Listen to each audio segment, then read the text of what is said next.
मन में आई कि मैं वो चोरी करूंगा, फिर से चोरी करूंगा। 5000 वर्ष पहले ठाकुर जी ने चोरी करी थी ब्रजमंडल में, लेकिन वही ठाकुर जी जब 500 वर्ष पहले गिरिराज जी से श्रीनाथ जी के रूप में प्रकट भये और श्री गिरिराज जी के ऊपर विराजमान हो गए, तो सब दर्शनार्थी आते थे श्रीनाथ जी का दर्शन करने के लिए। लेकिन एक ब्रज की बड़ी भोली भारी गोपी आती और वो कहीं कथा सुन के गई। मैंने कहा ना कल भी, भोले भालों को ही मिलेंगे ठाकुर जी, चतुरों को नहीं मिलते ठाकुर जी। तो एक भोली भाली गोपी वो कहीं कथा सुनने गई, तो कथा में उसने क्या सुना कि व्रज की गोपियां अब मक्खन ही इसीलिए निकालती हैं कि कृष्ण चुराने आवे।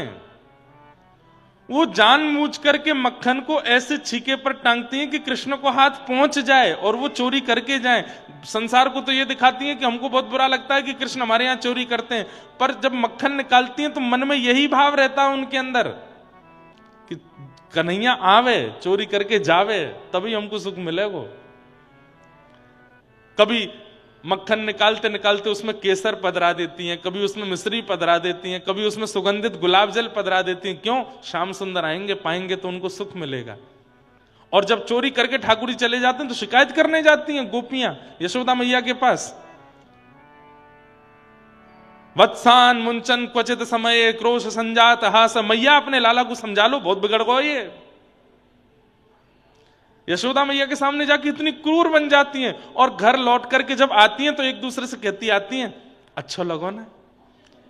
श्याम सुंदर को बुलाए करके जब यशोदा डांट रही, कैसा छोटा सा कितना मधुर लग रहा, कल के और बढ़िया बारो मक्खन निकालेंगी और ऐसी जगह धरेंगी कि खिड़की से सुगंधी चली जाए। अरे सुगंधी नहीं जाए तो ये बानर आदि देख करके जाके कृष्ण को संकेत कर दें कि वहां बहुत बढ़िया बारो मक्खन निकलो है लाला, वहीं चलेंगे चोरी करवे। ये गोपियां जानबूझ करके मक्खन निकालती हैं और ऐसी जगह रखती हैं कि ठाकुर जी चोरी करें, क्योंकि इनकी इच्छा है। अब यही कथा एक गोपी सुन रही थी, भोली भारी गोपी। उसने सुना कि गोपियां मक्खन इसलिए निकाल करके छीके पर रखती हैं कि श्याम सुंदर आवेंगे और चोरी करेंगे। आज उस गोपी के मन में आया 500 साल पहले इसी कलिकाल में, उसने आज तक तो मक्खन बिलोया था, दही बिलोई थी पति परिवार के लिए, लेकिन आज पहली बार बिलो रही है श्रीनाथ जी के लिए। और बिलोते बिलोते मन में भाव आ रहा है, ऐसा मधुर मक्खन है श्याम सुंदर, कभी मेरे यहां भी आके पाए के जाओ। सुंदर मक्खन को बढ़िया हंडी में लगायो, छीके पर रखो। अब चिंता कर रही है, छीको बहुत ऊंचो है, कहीं ऊंचे छीके को देख करके ठाकुर जी लौट तो नहीं जाएंगे। ने क्या को नीचो कर दूं, थोड़ा नीचे कर दे, अन्य और नीचे कर दूं। एक डंडा लेके आई, वहीं पास में धर दियो, मन करेगा तो यहीं फोड़ के खा लेंगे। आसपास कुछ ऐसी सामग्री रखी कि कहीं भागने की इच्छा करेंगे तो कोई सामग्री गिरेगी तो आवाज आएगी, तुमको पता चल जाएगी कि आए थे। सब व्यवस्था ऐसी करी है कि श्याम सुंदर आवे। 1 दिन 2 दिन 3 दिन 4 दिन 10 दिन निकल गए, ठाकुर जी नहीं आए। कोई रात्रि में आवाज नहीं आई, छीको ज्यों को त्यों है, डंडा वहीं को वहीं रखो है। तो मन में विचार करने लगी, श्याम सुंदर आ नहीं रहे, ऐसा है सके इतने व्यस्त हैं, उनको पता नहीं होगी कि मैंने मक्खन निकालो, उनको बताया हूं। तो छीके को अपने सिर पर लेकर के मंदिर दर्शन करवे जावे और दूर खड़ी खड़ी छीके को ऐसे वाको ऊपर को मुख जो है ठाकुर जी की ओर करे, बढ़िया बारो मक्खन है लाला। धोरी गैया चर के आवे गिरिराज जी पे, ऐसी बढ़िया बढ़िया औषधि खा के आवे और फिर बाकी औषधि पेट में जाए करके दूध बने, वासों में दूध निकारूं, दही जमाऊं, वहां से मक्खन निकारूं। मक्खन धरो है, यहां में केसर भी है, मिश्री भी है, लाला आ जा। ठाकुर जी को जाकर के उसने ऐसा लोभ दिया कि सामने खड़े हुए श्रीनाथ जी के मुंह से लार टपकने लगी।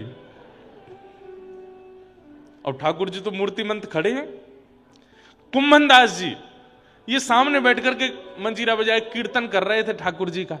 कीर्तन करते करते इनकी नजर ऊपर गई तो मूर्तिमंत ठाकुर जी के जब होठों से लार टपकती भाई देखी तो ये नीचे से देख करके बोले, जय जय कहा भयो? तो इशारे में बोले पर्दा कर तब बताऊंगा।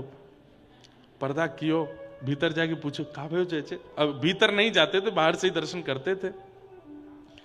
बोले गोपी है, ऐसा मधुर मक्खन निकाल के लावे और पीछे तो लोभ दे करके मुंह को दिखावे। मेरा तो मन है रो बाकी आंखों मक्खन खा लो। अरे कौन सी गोपी मुंह को पता बताओ बात, मक्खन मैं ले आऊंगो और हमारी इतनी बड़ी रसोई घर है, यहां बढ़िया मक्खन निकलवाए के भोग लगवाए दूंगो। ठाकुर जी बोले वाह में स्वाद नहीं आवे। अरे कुम्मना तेने कभी चोरी को खायो है? कुम्मन दास जी बोले कभी अवसर नहीं मिला चोरी का खाने का, आपकी कृपा प्रसादी मिल जाती वही पा लेते। बोले तो तू कैसे जानेगो कि चोरी को कैसे स्वाद होवे? अरे कुम्मन दास आज तू रसोई में करवाए के मक्खन खा और एक बार मेरे संग चोरी को खाए के आइयो, चोरी वारो स्वाद तू को इतनो भावेगो जीवन भर फिर चोरी करके ही खावेगो। कुम्मन दास जी बोले हमको चोरी नहीं करनी जय जय, और आपको भी नहीं करनी। ये कोई द्वापर युग थोड़ा ही है, द्वापर में ज्यादा से ज्यादा उखल से बंधे थे, यहां तो जेल है जाएगी सीधी। ठाकुर जी बोले ना ना मुझे तो चोरी करनी है। कुम्मन दास जी बोले कैसे करनी है बताओ? बोले तू एक काम कर। बोले कहा रात्रि में जब मंदिर बंद है जाए बस खिड़की पे आए के ठाड़ो है जाइयो, मैं आ जाऊंगा। बूढ़े बड़े बेचारे कुम्मन दास जी, रात्रि में मंदिर बंद हुआ। अब ठाकुर जी और कुम्मन दास जी के बीच की बात है, मंदिर में और किसी को नहीं पता। रात्रि में कुम्मन दास जी खिड़की के पास आके ठाड़े है गए, इतने में ही खिड़की, छोटी सी खिड़की, वहां में से ठाकुर जी की पाग दिखाई दी। आहा, मुख निकर के आयो, हाथ से ठाकुर जी तो अचल, ठाकुर जी तो सचल हो गए। कुम्मन दास जी तो देख करके आनंदित हो गए। जय जय, इतनी उत्सुकता, इतने व्याकुल हो रहे हो मक्खन पाने के लिए। अरे तो ना पता, मैंने सुगंधित मुंह को अनुभव है गयो, बहुत जोर को मक्खन है वह गोपी के घर को पाके आऊंगा आज, और बहुत दिन है पायो ना है तो चल मेरे संग। और यहाँ कंधा पे दोनों पैर लटका करके सिर पे हाथ धर के ठाकुर जी बैठ गए। कुम्मन दास जी ऐसे पैर पकड़ के ठाकुर जी को लेके जा रहे हैं। जय जय जानो कहाँ है? बोले आगे तो दाहिने मुड़ जा, सीधो चल, आगे एक पोखरा आवेगो, वह पोखर ते बाएं मुड़ जाइयो, फिर मां सीधो चलियो, फिर एक पीपल को वृक्ष आएगो, बातें फिर दाएं। बोले तुम्हें कैसे पता सबरो रास्ता? बोले अरे वो गोपी रोज आए के बताए कि जाए, वो चाह रही है वह कावा के घर को मैं चोरी कर जाऊं, वही ने मुझको रास्ता बतायो, चल दे। कुम्मन दास जी के बीच बीच में आंसू आ जाते हैं, कितनी बड़ भागनी है वो गोपी जिसके घर ठाकुर जी स्वयं चोरी करने जा रहे हैं। प्राचीन घरों में छत होती थी पर आंगन के लिए खुली होती थी, आंगन में खुला रहता था। ठाकुर जी और कुम्मन दास जी ऊपर से भीतर आंगन में आए गए।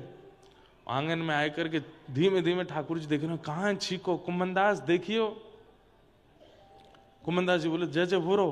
बोले हाँ वही है, चल आजा, तू खड़ो है जा, तेरे कंधा पे मैं खड़ो है जाऊंगा, छीको हाथ में आ जाएगा, प्रेम से पाएंगे। कुम्मन दास जी खड़े हैं, ठाकुर जी के चरण पकड़ रखे हैं, ठाकुर जी खड़े है गए, छीको पकड़ करके ऊपर से मक्खन निकाल करके प्रेम से पा रहे हैं। कुम्मन दास जी बोले बहुत बढ़िया जय जय, अरे मैं आया हूं सहायक संग में मुकू पवाए दो नेक नेक। तो ठाकुर जी मक्खन निकाले, मुख से लगावे, और एक तो नवनीत और वहां में ठाकुर जी को अधनामृत चाट करके जो नेका हाथ में बच जाए, वाकू ठाकुर जी एक हाथ से छीका पकड़ के ऐसे नीचे करें, एक कुम्मन आए मुंह खोल। अब मुंह तो पता नहीं चले तो कभी आंख में लग जाए, नाक में लग जाए, हाँ जेरो मुंह खोल ले आकू।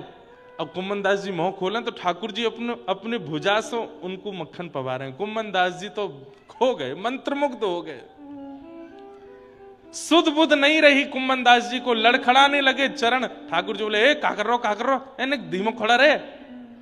अरे जय जय, ऐसो अधरामृत दियो है आपने, अब पाम टिक नहीं रहे मेरे। अरे नेक देर और डटो रहे, नेक और खा लो फिर चल रहे।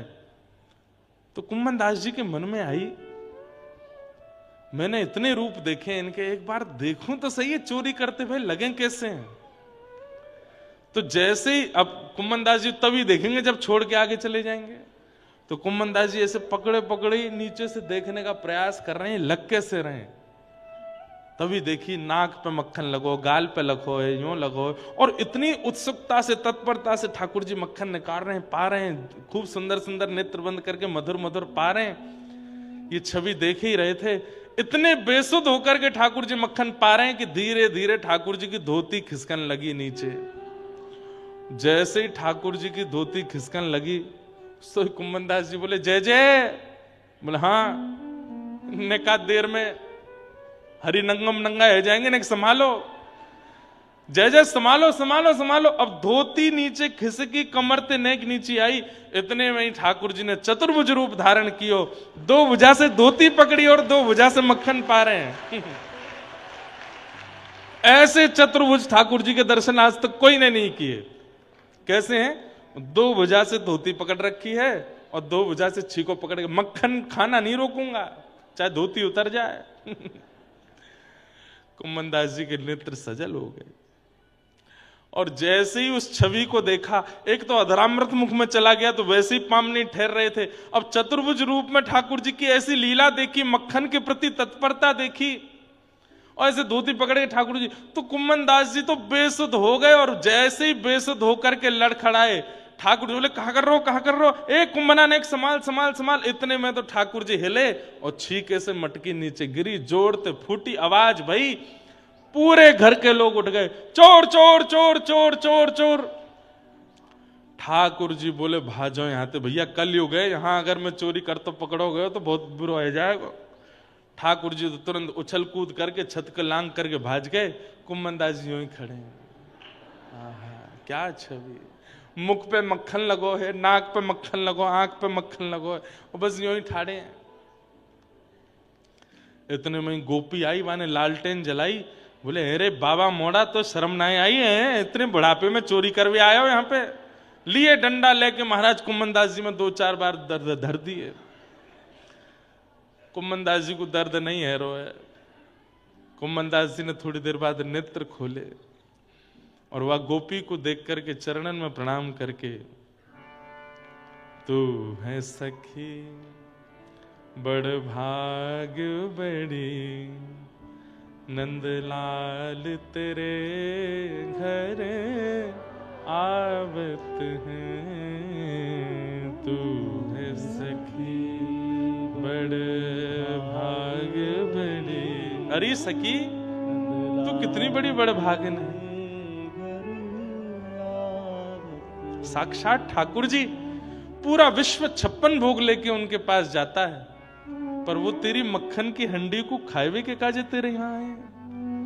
और तेरे यहां आए हैं ये बात एक नहीं है, कितनी तत्परता, कितनी उत्सुकता, योजना बना रहे हैं, ऐसे खाऊंगो, ऐसे चुराऊंगो, ऐसे लेके। अरे चतुर्भुज रूप प्रकट करके, जो चतुर्भुज रूप का दर्शन ठाकुर जी ने महाभारत के युद्ध मैदान में अर्जुन के अलावा युधिष्ठिर को भी नहीं कराया, वो चतुर्भुज रूप तेरे घर पे आए के प्रकट कर लियो, तेरे मक्खन को खावे के काजे। तू कितनी बड़ भागिन है। तू अपनो श्रृंगार करत है, तू अपनो श्रृंगार करत है, ये दर्पण हाथ दिखावत है, दर्पण हाथ दिखावत है। कुम्मनदास जी को ऐसा लगने लगा कि भाई या गोपी के घर में जितनी भी सामग्री है सब ठाकुर जी, और ये गोपी जो कुछ भी करती है ये नहीं करती, ठाकुर जी इसके लिए करते हैं। तू है सखी बड़ भाग बड़ी, नंदलाल तेरे घर आवत है। तू है सखी बड़ भाग बड़ी, नंदलाल तेरे घर आवत है। निज कर गूथ सुमन के गजरा, निज कर गूथ सुमन के गजरा, ये अपने ही हाथ पहरावत हैं, अपने हाथ पहरावत हैं। कुंभन दास लाल गिरधर के कुंभन दास, लाल गिरधर ये तो तेरे ही हाथ बिकावत हैं, तेरे हाथ। कुंभन दास जी कह रहे हैं ऐसे प्रेमी भक्त अगर ठाकुर जी को पकड़ करके कहीं बेकऊ आएंगे ना, ठाकुर जी बिक भी जाएंगे। बोले तू जैसे चाहेगा वैसे धर ले लूंगा भैया, रहूंगा तेरे सुख में, रहूंगा तेरे आनंद में, रहूंगा तेरे उत्साह में। कुंभन दास जी तो गोपी के पाम छू रहे हैं, गोपी ले लेकर के डंडा मारे हैं, बाबा तो शर्म ना आई है, बुढ़ापे में चोरी कर भी आयो। कुंभन दास जी कह रहे अरे तू को कहा बताऊं, मैं नहीं आयो, मुकु लायो गयो, यहाँ पे कौन लेके आयो, तू मानेगी नहीं कौन लेके आयो। बोले नहीं नहीं बताओ कौन लेके आयो। चतुर्भुज चोट्टा चोट्टा ब्रज भाषा में कहते हैं चोर को, किसको कहते हैं, चतुर्भुज चोट्टा।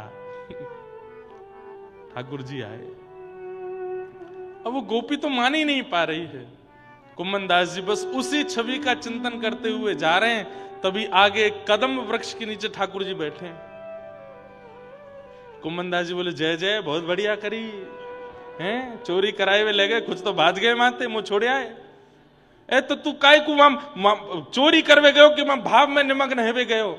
अरे मैंने तुमको मक्खन खवायो, चतुर्भुज रूप धारण कियो, ये भाव रखवे की जगह तो जमुना जी किनारे कल्ले पर्वत पे बैठ कल्ले, चोरी में भाव करेगा तो फिर मरेगा। कुंभन दास जी ने चरणों में प्रणाम किया। आप आश्चर्य करेंगे, ठाकुर जी बोले एक कुंभना, एक तो कुछ शुभ समाचार देनो। बोले कहा तेरी बहू ने अबई अबई एक लाला को जन्म दियो है घर में।